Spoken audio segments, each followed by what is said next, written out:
বিশ্ববিখ্যাত মুফাসসির হযরত মুজাহিদ ইবনে জবর রাহমাতুল্লাহ আলাইহি, যিনি হযরত আব্দুল্লাহ ইবনে আব্বাস রাদিয়াল্লাহু তাআলা আনহুমার ছাত্র ছিলেন, তাবিঈ, যারা সাহাবীকে দেখছেন। তো তিনি বলেন, প্রত্যেকটা দিন যখন ভোর হয়, সকাল হয়, তো পৃথিবীবাসীকে ডাক দিয়ে বলে, হে জগৎবাসী, আল্লাহর কসম, আমি একটা দিন কিয়ামতের পূর্বে শুধু এই আজকের জন্যই এসেছি, আমি আর কোনো দিন আসবো না ফিরে। তুমি আমারে নষ্ট করো না, বরবাদ করো না, আমারে কদর করো। আমার বাপ, যে যত দিকে ব্যস্ত থাকেন, জিন্দিগির কদর করে।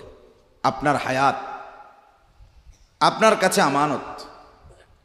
কোরআনুল কারীমের মধ্যে আল্লাহ তাআলা বলেন, ওয়া উরিদু আলা রাব্বিকা সাফফা। এই সূরা কাহাফের মধ্যে আমি যে এই সূরা থেকে পড়ছি, লাকাদ জিতুমুনা কামা খালাকনাকুম আউয়ালা মাররা। আল্লাহ তাআলা তখন বলবে, বান্দা কি হলো, মনে কি পড়ে? আল্লাহ বলবেন, বান্দা মনে পড়ে তো যে অবস্থায় দুনিয়া গেছিলা, আজ ঠিক সেই অবস্থায় আমি আল্লাহর সামনে আসলাম। দুনিয়া থেকে যেদিন দুনিয়ায় গেছিলা মায়ের পেট থেকে, সেদিন একাই গেছিলা, আজ ঠিক একাই কার কাছে ফিরলা? আমার সামনে। আল্লাহ বলেন, প্রত্যেককে আমি আল্লাহর সামনে এনে তার আমলনামা তার সামনে রাখা হবে। আর আল্লাহ বলবে, পড়ো, দেখো। তো প্রত্যেক নাফরমান পাপী নিজের জিন্দিগির গুনাহ আর নাফরমানি দেখে আল্লাহ বলেন কাঁপতে থাকবে। আল্লাহ বলেন, ইসরাফিল যখন দ্বিতীয়বারে সিংগায় ফু দিবে, আমি আল্লাহ হাসরের মাঠ কায়েম করব, তখন এই হাসরের ময়দানে দাঁড়িয়ে কেউ কাউকে আত্মীয়তার, বংশের, সম্পর্কের কোনো পরিচয় দিবে না। ওয়ালা ইয়াতাসাআলুন, কেউ কাউকে জিজ্ঞেসও করবে না কেমন আছে। কে কারে জিগাবে? আম্মা জান আয়েশা রাদিয়াল্লাহু তাআলা আনহা বলেন,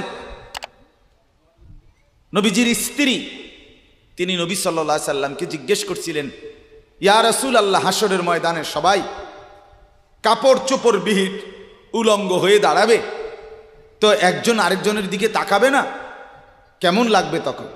রাসূলুল্লাহ সাল্লাল্লাহু আলাইহি সাল্লাম বলেন, খোদার কসম আয়েশা, হাসরের ময়দান এতটা ভীতিকর অবস্থা যে একজন মানুষ নিজেকে বাদ দিয়ে কারো ব্যাপারে তাকানো, চিন্তা করার, খবর নেওয়ার 1 সেকেন্ড সময় পাবে। সকলেই উপরের দিকে নিজেকে নিয়েই ব্যস্ত থাকবে। ইয়া রব্বি নাফসি নাফসি, ইয়া রব্বি নাফসি নাফসি। স্ত্রী ধোকা, এগুলো সব ধোকা। সব ওই রাত্রে খানা খাবে, আপনারে দাফন করে আসে, আরো বেশি খাইব মানুষের ঘরের থেকে, যাইতে আইনা ভাত খাওয়ায়। আও হারাদিন কাঁদছে নামনে, শরীর দুর্বল হয়ে যাব, খানা না খাইলে ভাত খা। ছেলেরা আজকে বন্ধুর পাল্লায় করে নষ্ট হয়ে যাচ্ছে। আহ, সমবয়সী বন্ধু তোমার উলঙ্গ ছবি দেখাইয়া, নর্তকী দেখাইয়া শেষ করে দিল, তুমি বুঝলা না? সমান সমান বন্ধু একসাথে তোমার জুয়ার আড্ডায়, মদের আড্ডায়, নারীর আড্ডায়। আহ, তুমি কেমনে নিজের ভালোটা বুঝো না? বলে, এত মানুষের জানাজা, কবরস্থান নাই এমন কোন এলাকা আছে? বলেন, আপনাদের মহল্লায় কবরস্থান নাই? আপনারা কোনোদিন জানাজা পড়েন নাই? আপনারা লাশ দেখেন নাই? তাহলে জলজ্জান্ত মানুষ আজকে কবরে। জনাব হযরত মাওলানা আব্দুল বারী সাহেব, আমার তো পুরা মনে আছে, কত সময় আমার সাথে, কতদিন বয়ান একসাথে দেখছি, বসছি, কথা বলছি। কোথায় হারিয়ে গেল? কোথায় চলে গেলেন? এইভাবে পরিচিত চেনা মানুষগুলো প্রতিদিন হারিয়ে যায়, কবরে চলে যায়। তারা দেখে মুসলমানের যুবকদের হালাত কি, চরিত্রের অবস্থা কি, যুবতীদের হালাত কি। যুবতী তার রাত গভীরে অশ্লীল দৃশ্য পুরুষকে দেখায়, যুবক তার রাত গভীরে অশ্লীল কথা, জঘন্য কথা ভিন মেয়ের সাথে বলে। আহা, বেঈমান তখন হাসে, কাফের বেঈমানরা তখন হাসে যে হ্যাঁ দেখছো মুসলমানের অধপতন। মুসলমানের সন্তানের নোংরামি, মুসলমানের সন্তানের অসভ্যতা। হযরত আব্দুল্লাহ ইবনে আব্বাস রাদিয়াল্লাহু তাআলা আনহু বলেন, প্রত্যেকটা গুনাহ মানুষকে দুর্বল করে দেয়।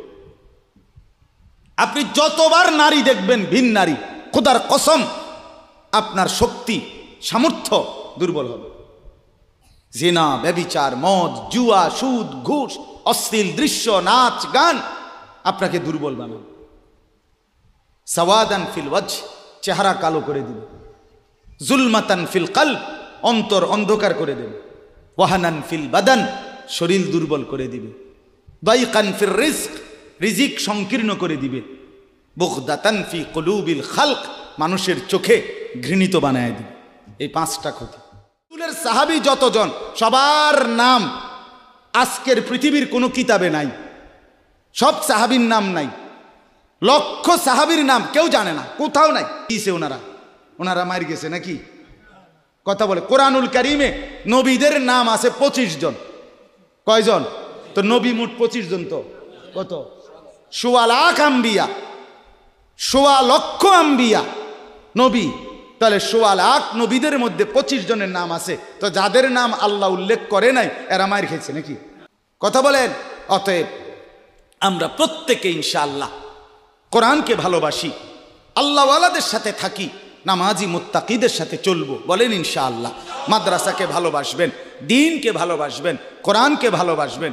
ছেলেদেরকে বলি, বাপ আমি শক্ত কথা বলছি, বাপ আবারও অনুরোধ করি, তোমরা আমার সন্তান, তোমরা আমারই ভাই, তোমরা আমাদেরই ছেলে। দুশ্মন তোমাদেরকে নিয়ে পুতুল খেলছে, যা মন চায় তাই করাচ্ছে। না বন্ধু, তোমরা প্রত্যেকেই 5 ওয়াক্ত নামাজ পড়ার চেষ্টা করো, নিজের চরিত্র সুন্দর করো। ভিন নারী মোবাইলে কিংবা রাস্তায় দেখো না বাপ। চুল সহজ সুন্দর স্বাভাবিক চতুর্দিকে সমান করে চুল কাটো। মাকে সেবা করো, বাপকে সম্মান করো, মহল্লার আলেম ওলামাকে মহব্বত করো, দ্বীনকে ভালোবাসো, মাদ্রাসা মসজিদকে ভালোবাসো। আল্লাহ বরকত দিবে, দুনিয়াও সুন্দর হবে, আখেরাতও সুন্দর হবে। আল্লাহ তাআলা আমাদের সবাইকে কবুল করেন।